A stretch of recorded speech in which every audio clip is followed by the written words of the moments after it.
Okay, I'd like to call to order Committee of the Whole number 207 for September 15th.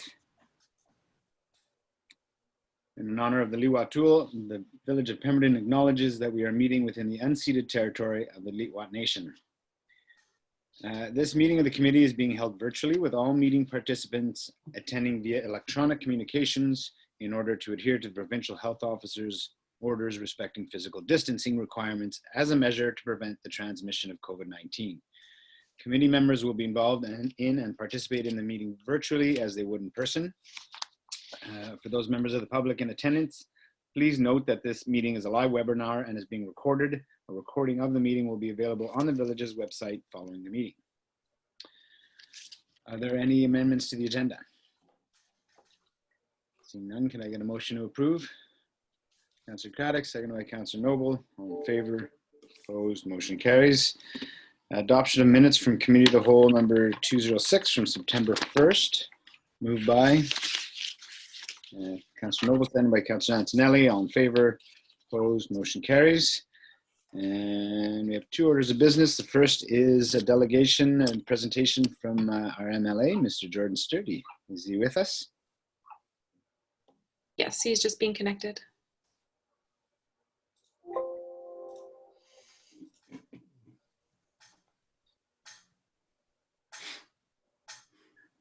There he is. There we Afternoon, go. Jordan. Hey, good afternoon, Mike. How are you? Good. How is everybody? Oh, look at that. I didn't check my hair. Sorry about that. Is it windy there? So we're all set for you. We are our first item on the Committee of the Whole, and it's nice to catch up and see you virtually. Yeah. So I'll just turn it over to you. Oh, great. Thank you very much. Thank you. Thank you for the opportunity to join you today. I just thought I'd give a bit of a quick update, and then we can open up the floor for whatever kind of discussion that you want to have. So I think we all acknowledge that it's been a bit of a challenging time over the course of the last several months, both at a community level, a government level, provincial level, federal level, and as well as a business level. I certainly appreciate and understand the challenges that businesses are going through up and down the corridor and right across British Columbia. What we've done, and I'm sure Mike has kept you up to date, but we have over the course of the last several months, right back until March, I believe, we were hosting meetings with all the mayors up and down the corridor, and Patrick Weiler and myself, to just share experiences, provide updates, and certainly many of those updates came from the federal side, because that's where the bulk of the money has been coming from, I think, as we all understand. So we found those to be very useful meetings, and useful to share information, to share ideas and concerns. And I think we took a bit of a hiatus in August, but intend, I think, to continue back into these meetings probably I think as early as next week. It's a very useful forum, and I think as we all begin to better understand how to use this technology, it's something that I think we'll continue to do going forward, because it really does allow us to be more efficient in our allocation of time. So where are we with regard to COVID specifically? I think, as we all understand, phase 1 ended on May 18th, phase 2, May 23rd. Phase 3 began the next day, on May 24th, and that was really the fundamental beginning of opening up in a broad way across the economy. Phase 4 is conditional on essentially vaccine or treatment, or more inclusive treatment for this disease, and or broad community immunity, which is where, as Dr. Henry says, we're a long way from. So the things that we're missing right now, conventions, live audience sports, so live audience arts, concerts, international tourism, and then something that certainly has been an impact for many of us in the Valley is the lack of things like weddings. That is, we did one assessment done a number of years ago. That is a very significant component to our tourism and visitation draw. So a couple of updates. The BCCDC has a good dashboard now, which highlights case information, including the addition of epi-related cases. So those are cases that they're, I think, in some respects, presumptive, in that there's not necessarily a lab test, but there's a recognition that there was an exposure. So as of yesterday, there was 317 new cases on Saturday, Sunday, and Monday.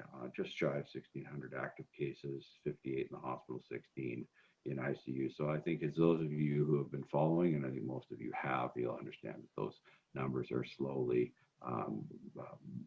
increasing and have been for the last 2 weeks or so. The amount of testing is also increased. And whereas Dr. Henry has said in the past that it's permissible to expand our bubbles to some degree, I think now we're at a point where we're beginning to, or her recommendations are beginning to not so much reconsider it, but certainly focus on your bubble and on limiting that bubble, because we see that fall and winter can be a very challenging time, especially as flu season comes into play. Although one of the interesting comments that I heard, and you may well have heard the same thing, is that the experience in the Southern Hemisphere has been, at least in parts of the Southern Hemisphere, is that the flu season has not been as severe as it has in the past, just because we have all taken her advice to wash our hands and to not not touch our face right away, and just to try and be more, act more appropriately when it comes to the whole idea of, well, we're not shaking hands anymore. So it's, hopefully we can limit that, because it's, they're not mutually exclusive, and you can get both. You end up with the flu and COVID. So now's not the time to expand bubbles necessarily. The legislative session this spring was truncated in that it starts in early March or early February, runs through to the end of May, beginning of June. In this case, we suspended Parliament, I think in early March, and came back in July and August in a virtual setting, which was quite an interesting experience. And there's certainly benefits to it in some respects, in that certainly our travel budgets are significantly down, and not having to leave the Pemberton Valley every week for this whole spring was actually a bit of a treat for me. I must say I'd forgotten how nice Pemberton is in the spring, and it is rather my favorite season. So, but we still had a fairly significant legislative session, including some of the legislative pieces that we touched on, the Motor Vehicle Amendment, Environmental Management Amendment, and the Budget Measures Implementation Act, which was really mostly about taxation amendments and a significant amount of delegation to Cabinet for to set those taxation amounts. The Employment Standards Act, where there was the most significant piece was around paid leave for certain types of for domestic and sexual abuse, which was in the legislature.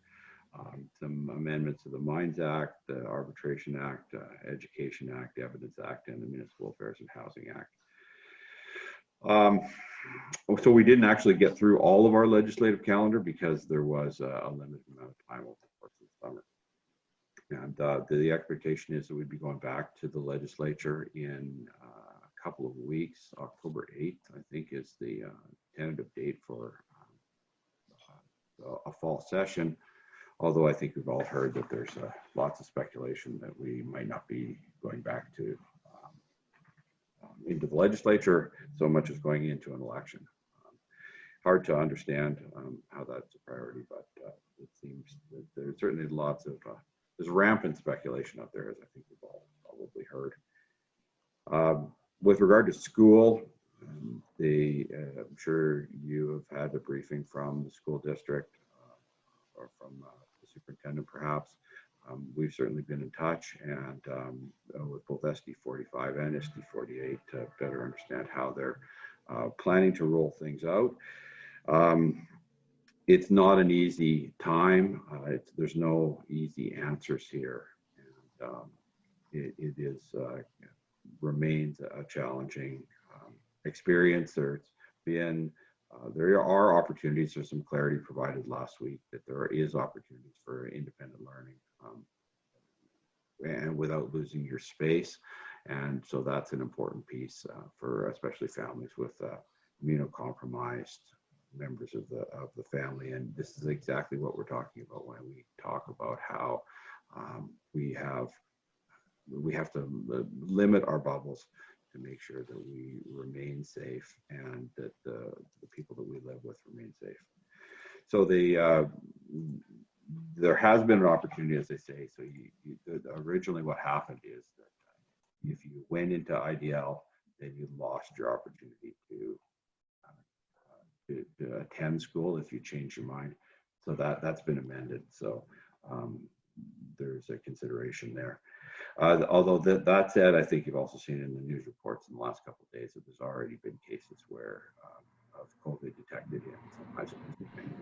Certainly something we'll have to continue to pay close attention to, especially around not even considering going to school, either as a teacher or a student, if you have any of the symptoms of flu or COVID.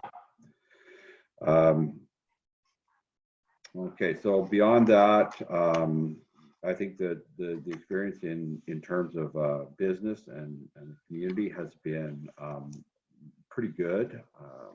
Certainly that's been my experience. There's a range of intensity, I suppose, of how you act as per your business, and that's really up to the business owner. Working with Coastal Health and the recommendations of the health officer. No one size fits all, and I think she has done a tremendous job in helping guide us into a safe operations. And although one comment I heard from her last week when we had a briefing was that because I've been trying to encourage some more opportunity around parks in the region. And as you know, some of our parks are not open at all, specifically as in Joffrey, but even Garibaldi Park has very, very limited access, and the imposition of the day use passes. And interesting, when you look at some of the numbers that are allowed in Garibaldi Park, with its close to 30,000 hectares, the numbers are very, very, very small. So when I asked Dr. Henry if she could encourage the ministry to reconsider some of these park access issues and to open up the parks, her comment was that well, the BC Parks is operating without her advice. So as I think you've seen her say a number of times over the course of the years, or the last several months, that we get outside because that's where your risk is lowest. So we look at the number of people passing through even something like the Pemberton Valley Supermarket. I think on a daily basis you would find that you'll see far more, see in actual numbers more people going through the grocery store than going through the park. Interesting when you start looking at those numbers. It's just under 400, around 400 is what you can do per day in the park. However, so we've seen lots of rubber tire traffic in the region. That has certainly at my farm dropped off significantly in the last couple of days. And that's, I think, what we're going to see over the course of the next couple of weeks. And a limited amount of traffic, although the weekends will continue to probably be strong as people want to get out and see what we have to offer here in the Sea to Sky. It does highlight to some degree the need for diversification, and because that dependence on tourism is something that is a liability for us, or is a potential challenge, especially for all the communities in the Sea to Sky. and something we need to pay attention to. So we're looking for, as we especially go into either back into the ledge or back into some sort of campaign, what are the big ideas? What can we try and focus on to make sure that we have a diversified economy, that we have a robust and resilient economy and society. And certainly one of the things that I continue to advocate for is the idea of getting in place a regional transit system. It's certainly something that I have I continue to remain focused on, and we can't be focusing too much on the short term, but in the long term, this is something that will help our community, help our region. And then I guess there's one of the issues that you wanted to speak to was the issue of childcare. It continues to be, we don't seem to be making a lot of progress on it in the region. I think I understand the issue pretty well. We've had some discussion with some ministry staff during the summer, and understanding that there are issues around recognition of certification, that sort of thing, but also the issue of cost per space has been posed a challenge, although those cost per spaces have not been necessarily dealt with on an equitable basis around the province. And I think we saw an announcement about a month ago of Vancouver, of the approval of a number of spaces in Vancouver, I think 25 spaces for $100,000 a space, and that was an acceptable number for whatever reason, whereas we've got pushback on the $50,000 per space. So maybe if there's any update on that, I'd certainly love to hear us be successful there. We've also advocated for the development of an approved list of institutions or training programs that from across the country.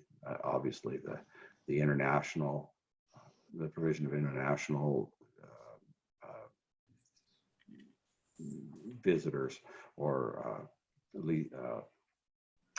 ability for people to come in from other jurisdictions and work has been a challenge over the last number of years, and that is something that will probably continue to be a challenge this year. But what can we do about Canadian institutions and recognizing them and minimizing the delay there in getting an approval? So again, we don't seem to be making a lot of progress there, but the only other piece with regard to childcare that I need to comment on was just that the province has made a commitment to 21,000 new childcare spots, and I think that's a worthwhile commitment.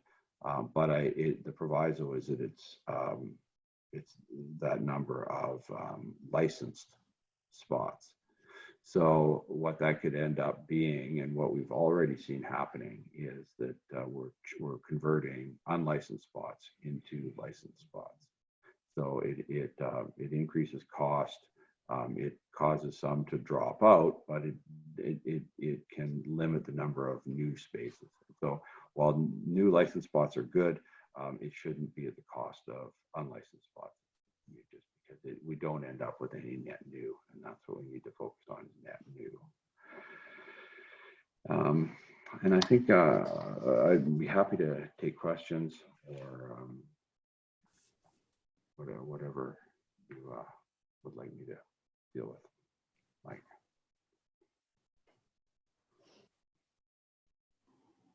Thanks, Jordan. So just an update on that for you. Our application we put in was at 60,000 a space, and we found out Friday that we were denied, which we talked about earlier in our meeting. And after we're done here, the other item on the agenda today is just to review our childcare assessment, needs assessment, just to keep fresh in terms of anything we can do locally. And we have a minister's meeting with the Minister of Childcare on Thursday, I believe. So yeah, we'll definitely be talking about the fact that we did not get the grant, and how it's kind of ridiculous. I mean, the numbers we keep throwing out are, in the assessment done in 2018, so I'm sure this number has actually gotten worse. We had 12.5 spaces per 100 kids. The provincial average at that point was 18.5, and I believe, and maybe you can remind me, I believe the target number was 25 for this term for the NDP government or something like that, wasn't it? Well, I think each community was setting their own target, and I think Squamish's target was 30, and they were at about 17, and Whistler was around, I think, 30 as well, and they were maybe one or two less, or more or less, I can't remember, but it was notable that Pemberton was significantly had less childcare opportunities than the whole rest of the corridor. Yeah. So for that reason, I was astounded that we didn't get it. The cost of development here, what that is. I think 1,000. Seeing the numbers we put in, I think we put in a little bit low, quite honestly. And I think part of the reason that they can, they're trying to produce numbers, and that's the number I was asking for is early in their term, the NDP said, oh, the average is 18.5 and we're going to bring it to 25 or 30 or something like that. I can't remember, but I think they're just trying to get as many numbers for their dollars as they can. And, there's a lot of places that you can repurpose a building. You don't have to build from scratch on bare land. And maybe in those spaces you can get to that kind of budget, but anywhere building new, you can't do it for under 60,000. It's ridiculous. So yeah, we have a meeting on Thursday about that. Well, we'll dig up the Vancouver approval for okay. it, because if 100,000 is fine in Vancouver, it's got to be fine other places. I would think. I think Nikki sent you an invite to that ministers' meeting if you're not already booked. So have a look. Thanks. Yeah. I'll open it up. Questions from council or thoughts? Go ahead, Ted. Yeah, nice to have you on board, Jordan. Hope you're having a good summer. I'm going to talk about roads in our area that are in just terrible shape. The Lillooet River Bridge, why they didn't resurface it when they did the rest of the road just doesn't make any sense at all. It's in terrible shape. If you take a close look at it, you can actually see rebar in some of the holes. So I'll throw that one out. The other one that I think we need you to help us with, along with the member of parliament, is the railroad crossing at the Green River gravel access road. That one is actually dangerous right now. People going over there with cars and motorcycles, they're getting thrown all over the road. It's just not reasonable. And the other one that's that I've driven a number of times, it's a definite issue, is the bridge just north of Joffrey Lakes, that tight 90-degree turn where there's a big bump just as you enter the bridge. And I think that's where some motorcycle incidents have happened. So between here and that area, there's a lot of really significant bumps in the road that will take you right off your bike, and it needs to be dealt with. So that's one of the issues I see, other than the issues you brought up, and appreciate you championing our causes here. Thanks very much. Thanks for that, Ted. And I admit that I have not been traveling the highway to the same degree that I have historically. So some of these issues of note it's important to pass them on. The Green River crossing the Lillooet River Bridge would be, it was a maintenance issue as opposed to a capital upgrade. And so it was a different contract. I noticed them jackhammering away this spring and putting new concrete down to fix the ridiculous potholes that were in that bridge. But yeah, that bridge is certainly needs some reinvestment. With regard to that particular piece of highway, just should have mentioned this actually, that we had looked at initiating a speed review for the section from essentially Nairn Falls to Mount Currie, because as you'll know, it goes from 80 to 60, and then at Harrow back to 80, and then down to 50 by the industrial park, and then 30 in Mount Currie, and then back up to, I think, 60 going through on the Lake Road. So all of that in about 7 kilometers. And you'll notice that in Whistler, you enter into Whistler Function Junction, and it's 60 kilometers an hour, and it's 60 right through until Emerald. And they don't have, they have an alternative in terms of a path and in terms of the Valley Trail, and we do now. And thank you for all the work that you've done in that regard. I benefit from that path, or have been significantly over the course of the last months as riding my bike to work here. But, you know, we have pedestrians, we have cows, we have big ditches, narrow shoulders. And I think a speed review is entirely in order. They made they issued a contract for that review in the spring. We should be seeing some results of that very, very soon. I'm sure you've received some of the same correspondence I have, in that especially the people, now that the highway is in such nice shape between Harrow and the bridge, that consequently some of the people living along the straight stretch there are expressing their concern about the speed of traffic. So I have been fundamentally supportive of the idea of a consistent speed limit, and be it 70 or 60, I think a reduction in speed along that section of highway is certainly warranted. So can you look into that rural crossing and see in that? Absolutely. No, we have an ongoing dialogue with MOTI, and sort of a rolling list of issues to deal with, or to advocate for on the whole Sea to Sky Highway, and frankly, any MOTI road. So yeah, we'll put it on the list, and I'll take special note of it next time I head to Whistler. Thanks very much, Jordan. Thanks, Ted. Who's next? Go ahead, Amika. I'm glad to hear that you're advocating for some of the provincial parks to open up a bit more, Jordan. I would like to see Joffre open again. You know, I know it has its issues, and maybe this new pass program would really help out there.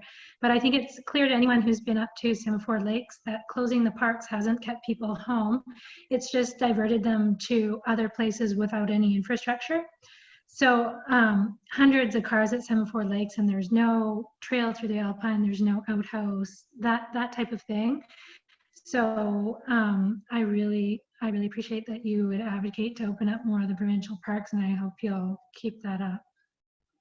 Absolutely, I will. And this has been my concern about the proposition that was to be implemented next spring, and that was the day use fee, the proposition for a $5 fee for Joffre Lakes. I don't have a philosophical overriding problem with that, with it entering into that discussion, but I do have a problem if we're going to only focus on one park with the imposition of a fee, because my concern is that we will see exactly what we've seen this summer, in that it just disperses impacts. And my philosophy, or my belief, would be that we are far better off to invest in Joffre and provide a better experience, to provide more oversight, better garbage collection, all the things that need to take place for people to actually have an opportunity to experience Joffre, which is an amazing place, and do it safely. We've seen, we've seen when we look at the example of the Port Mann versus the Patella, how price sensitive people are, and how they will drive for an hour to avoid a $1.50 fee to cross a bridge. But the idea that you're going to Joffre and it'll cost you $30 or $40, we'll see people going in other places. And we do need to get in place some forestry campsites for Semaphore, because I think the numbers, and I hadn't heard over 100, but the numbers I'd heard were, I think the 2 weekends ago was 90 cars are parked on the Hurley. So this is just evidence that we see this diversion or diffusion, and it just means that the impacts right around the Sea to Sky are less well managed. One number that I've said a number of times here, I think Mike's probably heard me say this, but when we did FLNR is doing the visitor use management framework work, and they've got a trial going on at Shannon Basin to understand what capacities are and how to manage those capacities for recreation purposes, because there's many different aspects, be it rafting or be it mountain biking or be it trials biking or be it mountain climbing or ski touring or snowmobiling or whatever it happens to be. One of the numbers that came up, that popped up, that was just astounding to me was that this was from 2 or 3 years ago, that some 60,000 pounds of human excrement is deposited in the Sea to Sky on an annual basis outside of the the collection systems. So we can only expect that number is going to increase, and so it's incumbent on us to manage it better. One other thing I should mention too, you may have heard that, speaking of recreation, that the LRMP, which has been in place for a long time now, I think was approved in 2008, I believe. And there was some aspects of the LRMP which were not formally amended to allow for enforcement. That recently changed. And this is specifically around mechanized and non-mechanized access. And it's specifically around the Pemberton area. So the northern, around the valley, North Creek, Salal Creek, South Creek, Miller Ridge, and I think the one more area, I think there's 5 of them.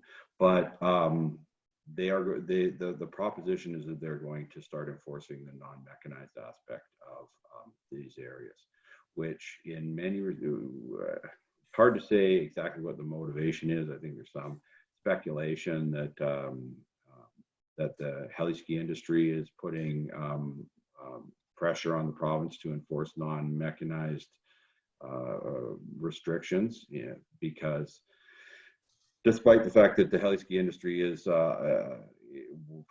operates out of a helicopter, it is technically a non-mechanized recreational activity. So they're allowed, where the snowmobilers, I think when the LRMP was first implemented, the technology around snowmobiling wasn't nearly as advanced, and nowadays snowmobiles are going in places where they could have only imagined they would be going a decade ago. So there's increasing conflict out there. When we've had a briefing from FLNR, they've suggested that that there are a variety of reasons why they may want to put stricter enforcement in for snowmobiles in particular, some of which would be around heritage sites. Others would be around things like grizzly bears or goats. And then, of course, there's also the conflict with other tenure holders. So that is, it has a potential to be very significant in its impact on our winter recreation economy. When I asked where as you know, Miller Ridge is where all the locals go. When I asked where the locals supposed to go, I'm told that they should just all go to the Rutherford. And I think we know how oversubscribed the Rutherford is in many respects. So I think it's an issue that Pembroke Council may well want to be certainly aware of and paying attention to, because there's a potential for significant conflict here. And when And the long term, sorry, Mike, just that if there is an advocacy to look at amending some of the provisions of the LRMP, it's at least a 2-year process. So the snowmobile clubs are alive to it. We arranged or helped arrange a meeting between the snowmobile clubs in the corridor and the ministry staff to try and discover, are there ways to work around this? Are there ways to allow for additional usages? What would process look like in terms of amendments? But the clubs are certainly alive to the issue. And when would it be finalized? Pardon me? Like, what's the timeline on this? When would they finalize this? Well, they have, it is in fact finalized. They have enacted the provision that allowed for enforcement. There was a piece that wasn't completed 10 years ago in terms of just a minor amendment to very specifically prohibiting mechanized use. And so they weren't in a position to enforce. Now that amendment or that provision has been enacted, and so they're entitled and authorized to enforce. The preamble to the letter suggested that this was as a result of activity by specifically some of the tenure holders, or the non-tenure holders who are acting as though they do have tenures, and conflicts that are ending up on the desk of FLNR. So that now they're just tired of it. But I do think it puts us in a very difficult position, and I think we want to be involved in deciding what are the best or what are the outcomes that we want to see here, because it will have a significant impact on our winter business. Well, maybe stay in touch on that, Jordan, because that was not on my radar. So if there's a time for council to talk about it and speak up, let us know. Absolutely, yes. Anybody else got questions or comments? Did anybody have, sorry, but if anybody, I am interested in hearing a little bit more about childcare as well, if there is anybody who would like to speak to it, or if there's pieces that I missed. Okay, go ahead, Ryan. I just wanted to ask a question about you mentioned that I've heard the rumor as well about a fall election. And I guess my concern there is, where would the budget come for that? The concern is it going to go against the taxpayers? Or is it budgeted for already? Is there a contingency fund for that? I see the issues with COVID-19, a lot of people being out of work right now, and I'd be concerned about that coming back on the taxpayer. There's a pretty significant budget associated with with elections, provincial elections. It is part of it is considered, but it would typically or more likely be allocated to the next fiscal, because there is a scheduled election in the fall of 2021. To get into the politics of it, I think, as you understand, the premier is quite popular these days, and he's being pushed as the political pundits say. I don't have a particular line into the back rooms of the government, the NDP, but he's being pushed by people who want him to take advantage of this, because there's an expectation that if we look a year from now, the fiscal projections will be much more clear. And given that we are seeing, we've gone from essentially a balanced budget last February to about a $13 billion deficit in a matter of a number of months. So one would expect that there'll be a significant more proposed expenditures coming up in the course of the next several months. And so we could see ourselves very much in the hole next year. And so, from the politics of things, people do tend to want to, be fiscally prudent at a provincial level or a federal level, but that's debatable as well. So we may well see a provincial election. They're speculating the call as early as next week, matter of fact. But it also, I think, it will depend to some degree on what the COVID numbers look like going forward. And if they continue to increase, it really does become a risky proposition for any government. All right. Thank you very much. Go ahead, Nikki. Hi, Jordan. I just wanted to talk about the funding just a little moment because they have relaunched for daycare specifically. For the grant that we were not successful in, they actually hadn't established at that time a maximum amount per childcare space. And in the new launch of this program, they've actually identified $40,000 as the max out. If there was ever a way to bring forward some kind of discussion, it shouldn't just be a piecemeal cookie cutter scenario because every different town has different parameters, whether or not it's construction costs. I mean, for us, we were looking at a brand new build. Some people, if we had the advantage of converting an open space, another space into that, we would have done that. Obviously, it would have been less.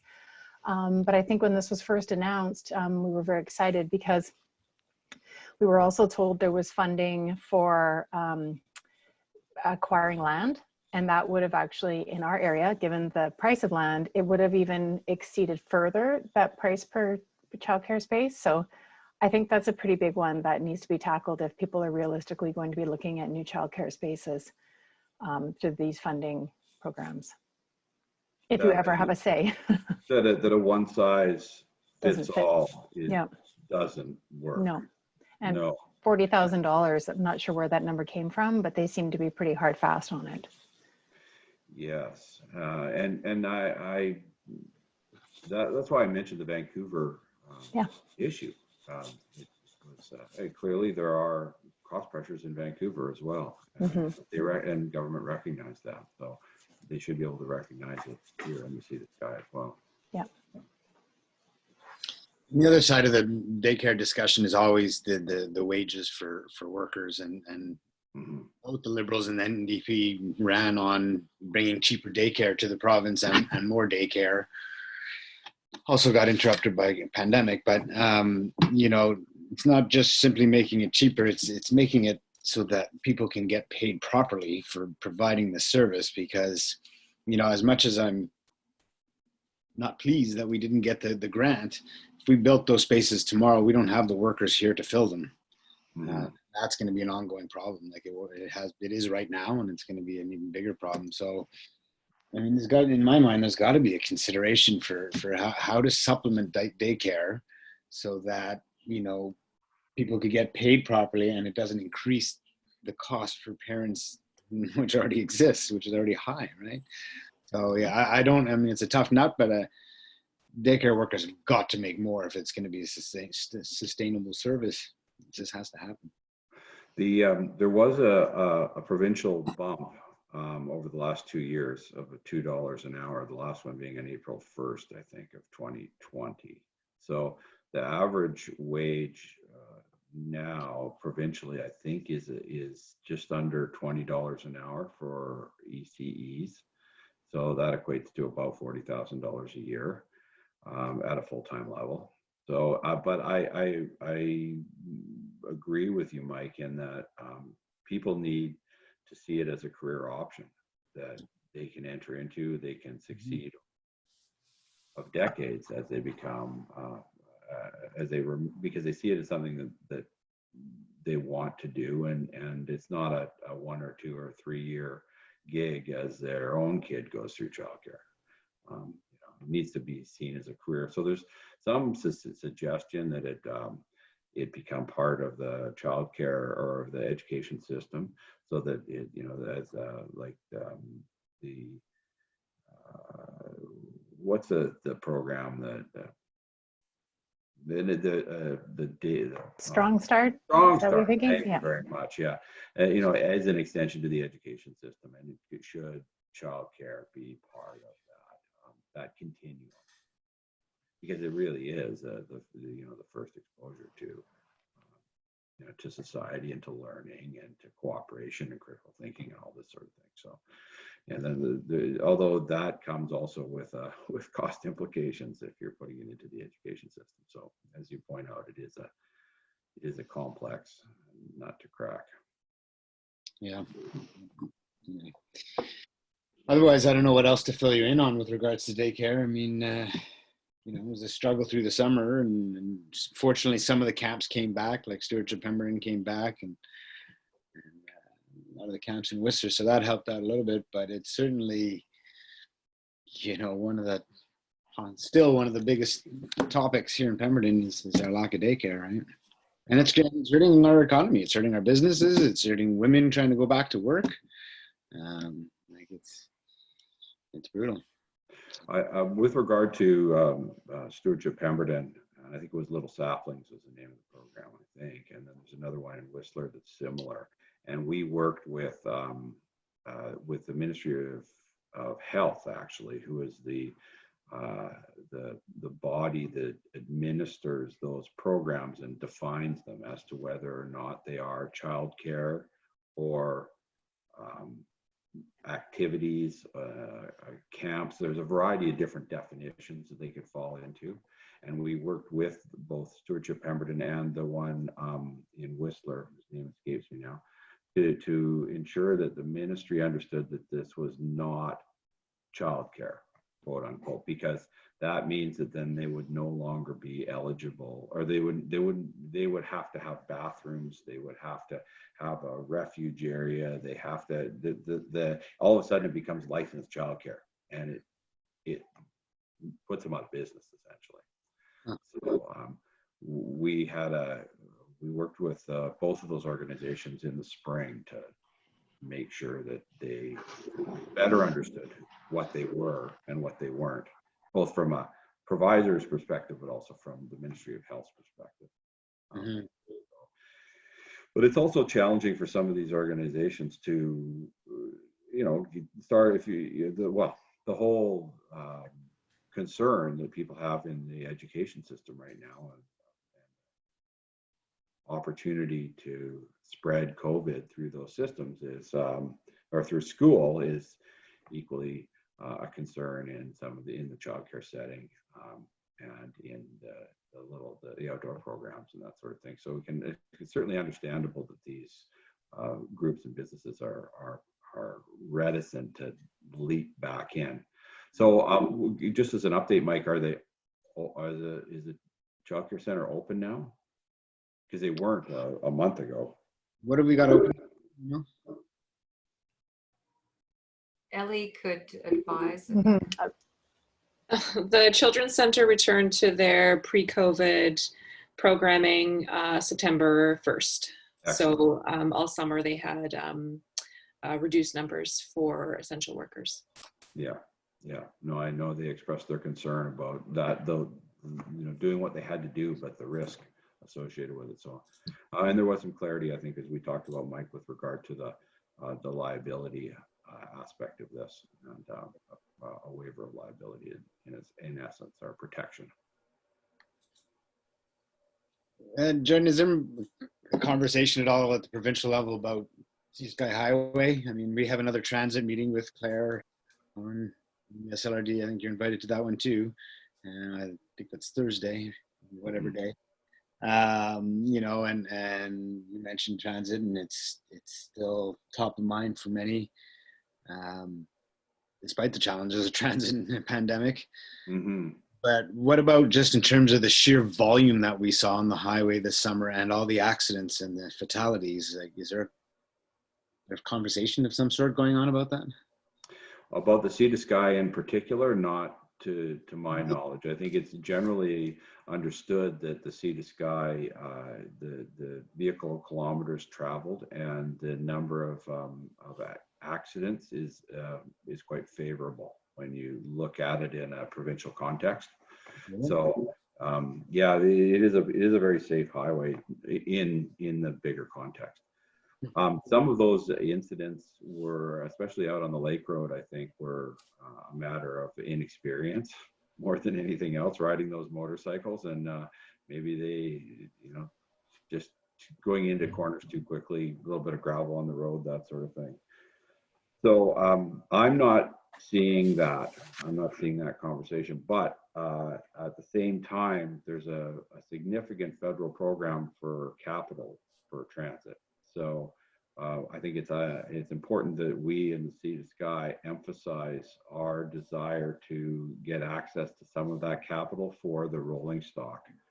You know, if we looked at it for example, next year of trying to get you know, another, say, a half a dozen buses or something, which would, and I'm not sure that's the right goal, but there is a program for federal dollars around transit infrastructure and transit capital.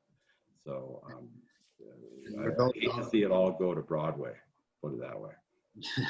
Will those dollars get distributed by the province or directly through the feds? It's both. My understanding is it's both.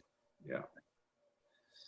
But we need to say what we want too, and say it with a unified voice. What about capital projects for Pemby? Water supply is good, sewer treatment plant. I saw the big program this summer to get the diffuser diffusing again.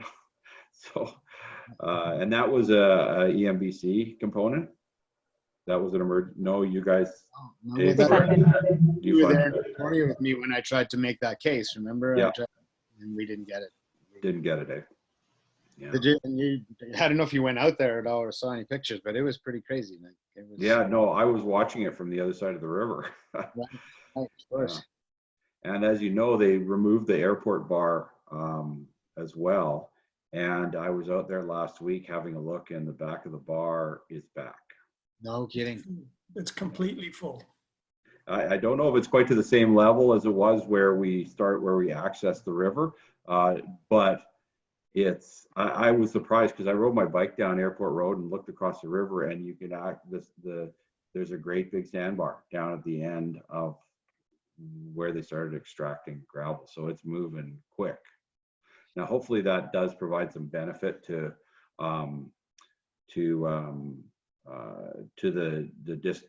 the outfall. Like potentially it directs the flow past and maybe scours a little bit. I was talking to the Diking District the other day as well, and they're keen on getting some benchmark set for the lower part of the river, because they feel that if they need to understand what the river profile looks like downstream of the airport, so that they can start.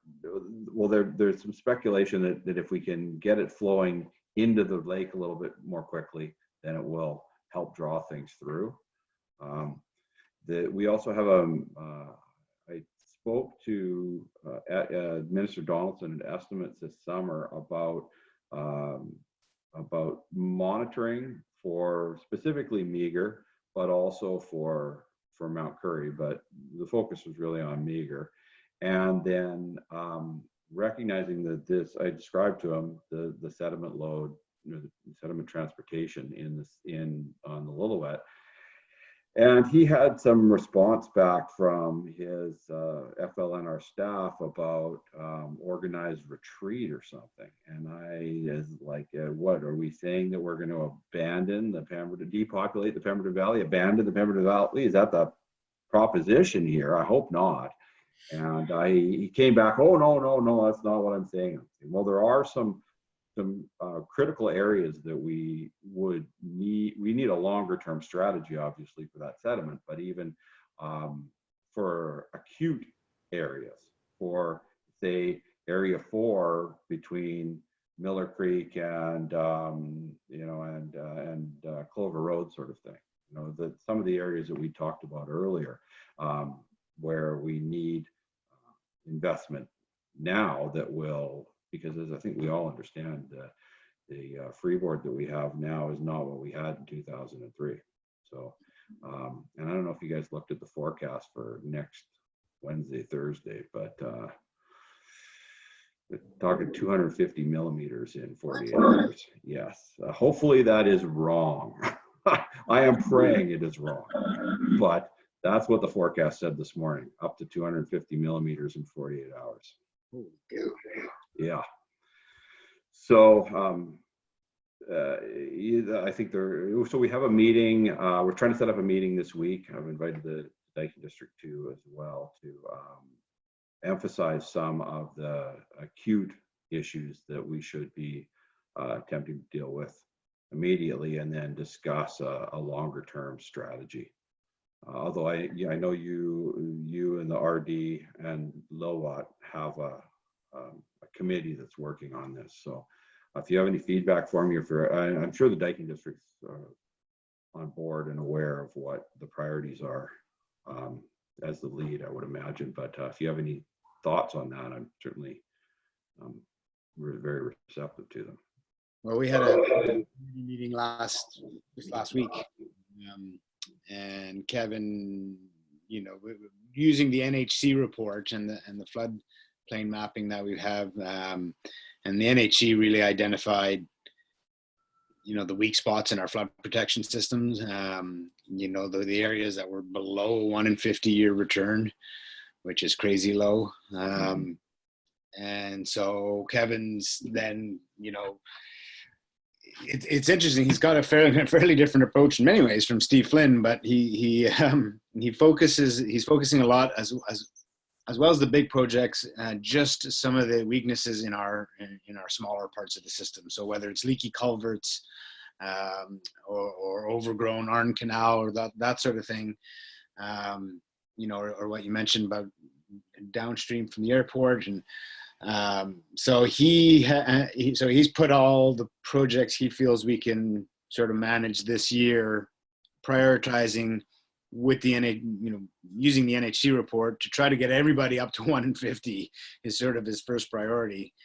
And so with that in mind, using the NHC report, he sort of broke out the projects, and the 3 communities are now going away and applying for about 750 grand each. To cover a whole bunch of those projects. And that's gravel removal, that's fixing culverts and ditches and Arn Canal, that's also planning as well as infrastructure. So I like what he's doing. I like what Kevin's doing. I think he's got a really good handle. That's sort of, a lot of that's for nuisance flooding and some of the smaller flood events. For the big stuff, for the Lillooet sediment and all that sort of thing. There's a recognition we got some big ticket items, and I had a conversation with Minister Donaldson as well and said, you're going to keep hearing from us over the next months and years, because we're going to need some significant support from funding to get a couple of these big projects going here, because I told him we're below 150 and we want to get to 1 in 200, but we're going to start with 150. So I'll keep you in touch when we're out looking for more, but I gave him the heads up. We'll be back over and over because we've got these issues aren't going away. Yeah, and I would concur. I think Kevin was a good asset, a good catch. I think he's served the community well. Yeah. Anybody else got some last thoughts for Jordan? No, not last thoughts for Jordan. For today. Win the election. Well, although I don't know that many people really want an election right now or need an election right now. I think we've got to focus. I don't know the public does either. No, I think we've got to focus on COVID and focus on the economy, and we should see the recovery plan, the $1.5 billion announcement should be tomorrow or the next day. So that'll give us a sense of where that money's going.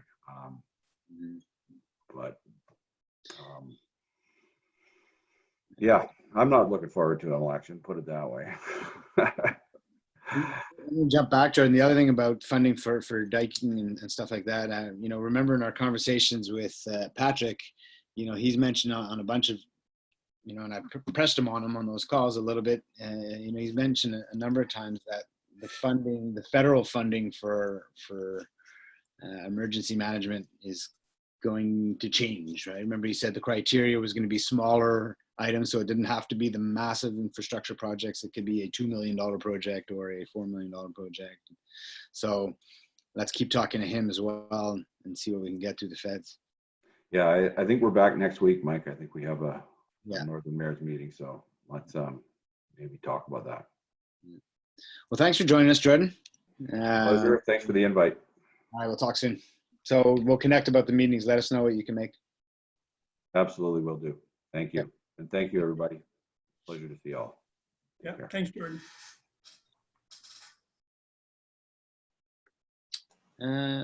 Is anybody joining us for the childcare? No. Just Can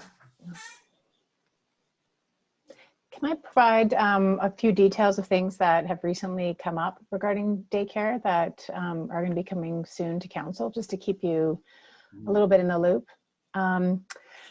So one of the first things, which I think is the most exciting to be able to increase childcare spaces in Pemberton, is we've been approached by a couple of individuals who want to start up daycare.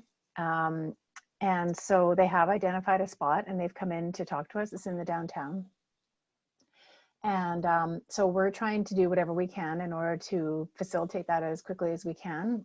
We have run into a little bit of a hiccup in that we had assumed that in our zoning bylaw, we had identified that daycare was in all zones, like childcare facilities. And they have been to an exception that they're government funded because they fall under civic. So in order for this particular application to proceed, we're going to need to have them go through a temporary use permit, which I think we could make happen right away. I think there's a $1,500 fee with that. So whether or not there is consideration to try to assist by covering those costs somehow, I'm not sure. These are, again, very preliminary discussions. But they're looking to get up and running really quickly. So that's positive. Of course, the other way we could do that is to rezone the areas, but that would take even longer, and I'm not sure. I think this temporary use permit would be the easiest next step to get them up and running. Does anyone have any questions about that one? How many spaces? I can't remember. No. I want to say, is it 10? 25. Oh, it's 25. I think that, yeah, I think they were looking for, yeah, something around the mark of 25, and that would be over varying age groups. 25, yeah. Based on the size of the facility that they have, that they've been looking at. That's great. Yeah. What facility it is? Pardon me? Pardon? Can you share the building? Where are we looking at? I don't really want to say right now. Mm-hmm. I don't know. Leah, you're on mute. I can't hear you. Yeah. Could be in our old council chambers. Nobody's there to notice. Yeah. It's not that location, just so you know. But they're super gung-ho individuals, and they just started posting to see who they've already taken people on wait lists. So we're just trying to do what we can to make it happen. Mm-hmm. Ryan, did you have a question? Yeah, I just wanted to comment when you mentioned about assisting with the temporary use permit. Would that entail just waiving it altogether? I wouldn't say we would waive it. We would probably need to fund it somehow, but we could look at community enhancement. And we haven't received not a lot of events happening this year. So we do have some money left over in that, even though we did reduce the cost. We did cut that in half. That would be an option that we would suggest most likely. Thank you. Do you have any more to update there, Nikki? No, not on that one. I made some notes. Oh, so the other bit of exciting news is that we have a representative from Work BC on our Mayor's Task Force. And they often, Work BC will run certain programs where they feel that there's maybe a void or a lack of training or skills in a particular area. And so they're thinking of running some kind of training program for ECEs where they can be paid full-time to go through the training, have their training paid for them, whether or not it's here or they go to another area to take this training. And so we said we would love to see that if you could, keep that that in mind and focus on ECEs. There were the two levels, the assistant, and then there were the helper. There's a little bit of a distinguishment between the two of them. So we thought that was another great step. Again, very preliminary conversations. We just received some details about that late last week. So we haven't had an opportunity to really jump into it. But that would help with the lack of workers in this particular field, that could help, you know, if we were ever maybe successful in acquiring funding, or to maybe for another option, for another location. The third thing I wanted to let you know is that we have had conversations with a couple of the developers who are looking to develop, obviously, in our community. And both of them have referenced wanting to keep some kind of community space available for just kind of open space for daycare. So every time we do have a meeting, we definitely bring that up and flag with them, which was interesting because it's been a while since, probably since November, that I had an opportunity to review this needs assessment. And some of those deliverables or recommendations from this needs assessment are things that we're dealing with right now. So I was pleasantly surprised to see that maybe we are actually going towards a way of accomplishing some of these. It's just unfortunate we didn't get the funding, because we could have ticked off another box. Yeah. But we're at preliminary steps, and I think we'll be able to help out on some end. And Nikki, didn't Natalie also say that there was potential for bringing a trainer up to the area to do some training locally? Yeah, so we could do it here, or we could do it, they could get, maybe it's Squamish or maybe somewhere else, wherever there's another campus. Potentially even, I know DeZille did run some of these courses before. Could we use their venue? Could we use somewhere in the community center? We would be open to looking to see where we could help out with that. That was really exciting. Yeah, that is great. So with all that said, it's a good segue into the assessment. I mean, we put this on today for a couple of reasons. One, as a refresher for us, and to remind us of some of the actions that we can or want to take or have. And part of it was a refresher for me going into the meeting with the Minister of Childcare. So I don't know how much, if you guys would just want to sort of have a general conversation about it, if you want to go through it. I mean, as Nikki just said, what's interesting is some of the, you know, at the end of the report, there's all the actions and recommendations. And she just listed like 4 of them or 5 of them right there. You know, helping with zoning, you know, helping with the costs, helping with the training, all that stuff. So we are doing some of those. For me, and it's interesting because childcare, you know, I mentioned in talking about the Mayor's Task Force that we're settling on these big ideas, but, you know, there's still a lot of desire with the group and with the community in general to have a conversation about childcare and how can we as a community make this happen better. During our lunch break, I put another childcare letter on next meeting's agenda. And she closes the letter with the same statement: let me know when or how I can help, is the general thing. So whether it's community groups or individuals, there's a lot of push out there. So we have, you know, and there's a lot going on. So we want to just sort of bring that together. Like, you know, and Natalie, who spoke up about the training possibilities, you know, it came out through conversation. And that's the kind of information that we're trying to bring together through the Mayor's Task Force and to council for the whole community. You know, one of the only other recommendation that's in here that I wanted to sort of talk about is, you know, it talks about having a steering committee, or I'm just going to try to find it while I'm talking here.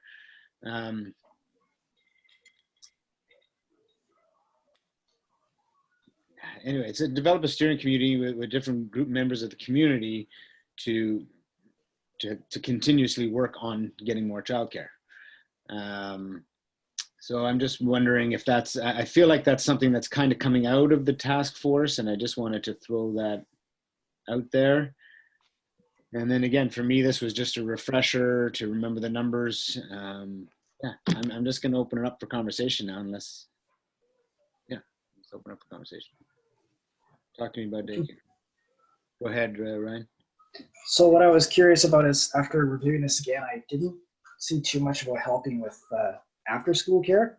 Maybe staff can correct me, but I know that is one of the other issues that's come up. And my initial thought was, with after school care, maybe less expensive than full child care, but it'd still be a big help to a lot of the people within town.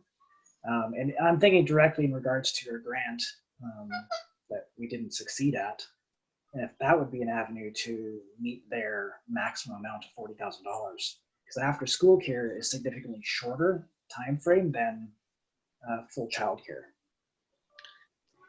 There is mention of after school and in one of the chapters here in the report, but I'm not too sure in terms of how that fits in. So it doesn't necessarily fit because we did explore, we were originally going to apply for this funding for before and after school care, but you still need to have the space, and it's also not used for several hours during the middle of the day. You can't, an area needs to be licensed for that particular use. There's not a lot of cross use. So that's one of the reasons we talked to the daycare when we made that application, and we said, hey, what is the priority need that you need right now? And with so many people on the wait list, they said that we need more spaces for that during the day, and that child care.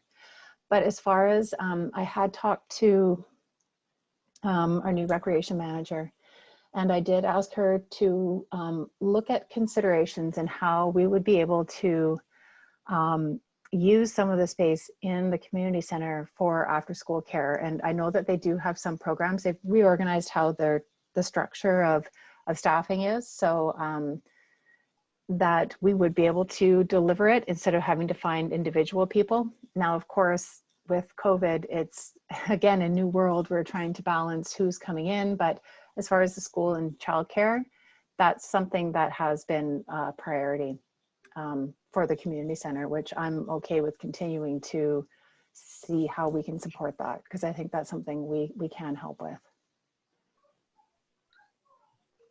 Thanks, Nikki. So is there anything in the recommended actions, for instance, that council or the committee feels would be actions we could look at in the short term, also recognizing staff capacity, but again, some of them are kind of ongoing or already happening. But is there anything in there anything that jumped out for any of you that you wanted to bring up as top of mind? Not for me specifically, Mayor Richmond. It was, like I said, the assessment is well detailed, and I think it outlines the issues that we're faced with here in Pemberton. Like I said, I look forward to your report after your ministers' meeting. You're welcome to join in on those meetings, by the way, right? You're invited to sit in on them if you're able to. Okay, so with regards to the meeting, then my focus was going to be on disappointment about not getting the grant, repeating our numbers, the 12.5, the 18.4, all that stuff. Really just trying to lay out the need for it, and hopefully get some support for our next grant application. And then the other side of it was I was going to talk to the topic of wages as well, like I just did. Is there anything else that you would like me to focus on? I wonder if it wouldn't be prudent to mention to them that we're lucky enough to have our own land, so we hadn't had to apply for any of that $10 million that's out there, Mike. I mean, that should fall into the equation too, because we don't know if those communities that are getting $40,000 allotted to them, if they've also had money given to them to buy land. Right. So we don't know if that's a full amount. So I think we should bring that up, that, we have our own land in this case. And I'm thinking outside the box here. If we can't get anything less than 40, is there potential for us to take the project on in-house? What do you mean by that? Get rid of the contractors.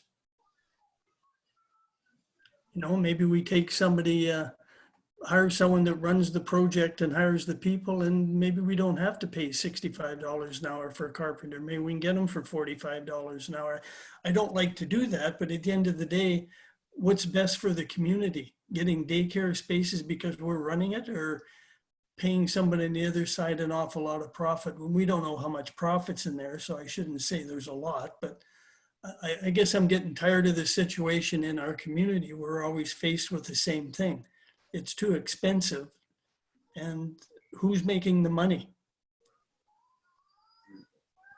Yeah. Okay. I don't think you need to bring that up to them, but I just... No, you're strong. it's a frustrating situation that we're faced with this every time we get something brought back to us. You know, they should take into consideration where we live. Well, maybe we should be taking into consideration what the costs are of the people that we're looking at hiring. Yeah. Okay. Anything else you guys would like me to take to the minister on this? You were also going to bring up the fact of the, I guess the best term is cookie cutter approach, and we don't really fall within those guidelines specifically. Versus 60 and yeah, for sure. Kind of goes to the same venue as the seismic regulations too. But Yeah. Okay. that's about all I have. Well, is everybody good on this then? Are we done with that? Okay. So I'll get a motion to adjourn committee of the whole, and we'll go back into regular or in camera. Doesn't really matter. Gina? All It's right, just on we'll have to meeting. go, to, back to regular, or reopen regular, and then go into in-camera from there. Okay, so adjourn committee of the whole, I'm gonna reopen regular, and then I need a motion to go in camera. We'll just need a minute or two to get everybody to move from A to B.